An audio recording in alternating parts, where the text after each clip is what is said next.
कर्म किन चीजों से बनता है? तो सबसे पहली बात थी आसक्ति और मोह। पहला क्या था?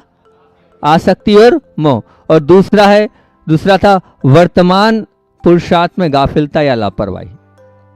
दूसरा क्या था? वर्तमान पुरुषार्थ में गाफिलता या लापरवाही। और तीसरा थी अज्ञानता, हमारी स्वयं की अज्ञानता। इन 3 चीजों से हमारे कर्म बनते हैं। और कर्म बनते हैं तो ये मान के चलना, ऐसा नहीं कि जो हमने कर्म बांध लिए वैसे ही हमें भोगना पड़े, वैसे ही भोगना पड़े। ऐसा कुछ नहीं कि वेल अब जो हो गया है तो सहन करना पड़े। नहीं, आप अपने स्वयं के परिणामों से, स्वयं के अंदर के खुद के भावों के माध्यम से, खुद के अंदर के स्वयं के वचनों के माध्यम से क्या कर सकते हो? उन परिणामों को ढीला भी कर सकते हो। उसके भी 3 तरीके आप लोगों के बीच में रखे थे। वो कौन कौन से 3 कर्मों को जीतने के 3 उपाय बताए थे कि बाह्य वातावरण से जितनी जल्दी हो सके सामंजस्य स्थापित कर लेना, पहला कारण है। ये जो पूरा वातावरण है उसमें एडजस्ट कर लेना, बस अपने आप को उसके रूप में बना लेना। जैसे पानी जो होता है कहीं भी डालो, चाहे गिलास में, चाहे तपेली में, चाहे केटली में, चाहे बाल्टी में, एडजस्ट हो जाता है। तो यही बोल रहे हैं कि बाह्य वातावरण में जितनी जल्दी हो सके सामंजस्य स्थापित कर लेना,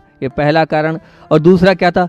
बहुत काम का है दूसरा, शीघ्र प्रतिक्रिया ना करें, और यदि करना भी पड़े तो प्रतिक्रिया सकारात्मक और रचनात्मक हो। करना भी पड़े तो प्रतिक्रिया कैसी हो? सकारात्मक हो, अच्छी प्रतिक्रिया, रचनात्मक हो, जिससे कुछ ना कुछ सामने वाला सीखे।